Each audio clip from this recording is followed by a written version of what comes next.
والسلام عادت مبارک داو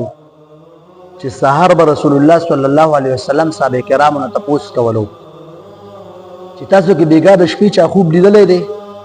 نو چې کوم یو کس به خوب لیدلې نو هغه به نبی صلی الله علیه وسلم داغي تعبیر هغه ته وستلو یو پیر رسول الله صلی الله علیه وسلم د سحر منفس صحابه کرامو ته فرمایل چې تاسو کې بیګا د شپې چا خوب لیدلې دی نو ټول صحابه کرام خاموش شو هغه ویل چې رسول الله صلی الله علیه وسلم مونږ خوب نه لیدلې بیګا نبی صلی الله علیه وسلم فرمایي چې بیګا ما د شپې خوب لیدلې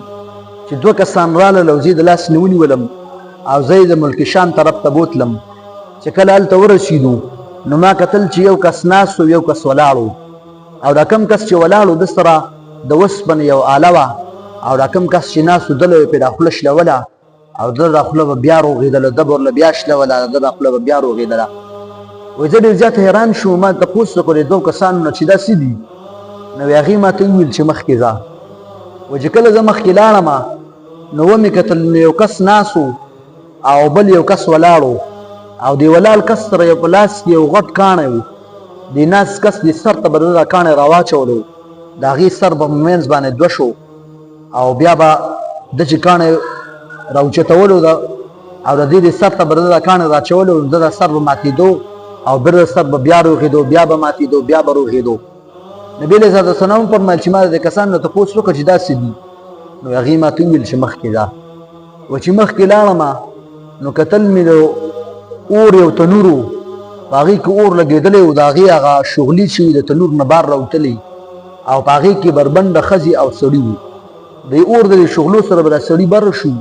او بیا چې به د اور دا شغلي ښکته شو نو دي دا ښځې دا سړي ګډ وډ چې کوم په دې اور کې و دا به ښکته شو وایي ما دې کسانو ته وویل چې داسې دي نو هغې راته ویل چې مخکې ځه وایي چې کله مخکې لاړم نو یې کتل مې نو د وینې یو نیر و په هغې کې یو کس و لامبلې پکې او چې کله به دې کسو غاړې ته راتللو اراده وکړه نو د غاړې نه به یو کاڼی راغی او دی په دې سر باندې ولګېده واپس په دې نیر کې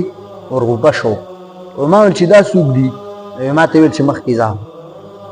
وایي چې کله زه مخکې لاړم نو یو باغ و په هغې کې یو ونه و د هغې لاندې یو بوډا سړی ناست و او د هغې نه ګیر چاپېره ماشومان ناست وو وایي ما ورته ویل چې داسې دي نو ما ته ویل چې مخکې ځه وایي ما دا دواړه کسان راونیول ما ورته ویل چې تاسو دا څوک دی او ما ته هم دا څه وښودل نو ما ته هغه وویل چې انا جبریل زه جبرائیل علیه السلام یم وهذا میکایل او دا میکایل علیه السلام دی دا سم چې درته وښودل ستا ورځ د هر یو څیز وضاحت درته کوو دا لومبنی کس چې کومو خوله شلېدله واپس روغېدله دا هغه کس دی چې ده په دنیا کې د خلکو غیبت کولو او چرته په دې خولې باندې ده سمه خبره نه وه کړې دوه کسان به د جنګولو او دوه کسانو د جګړې سبب به دی جوړېدلو د قیامت د ورځې پورې به د سره دا حشر کېږي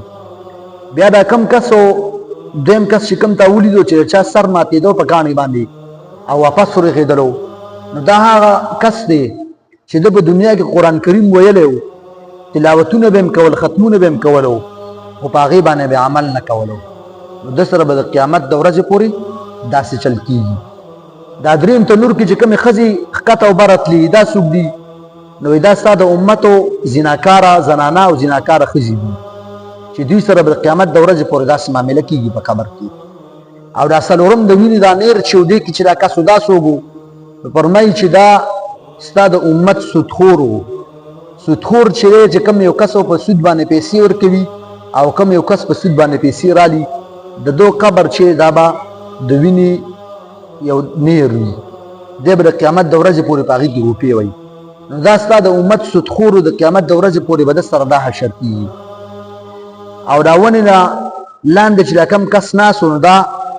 حضرت آدم علیه السلام او د دې نه ګیر چاپېره چې دا کم ماشومان وو دا ستا د امتو نابالغه ماشومان وو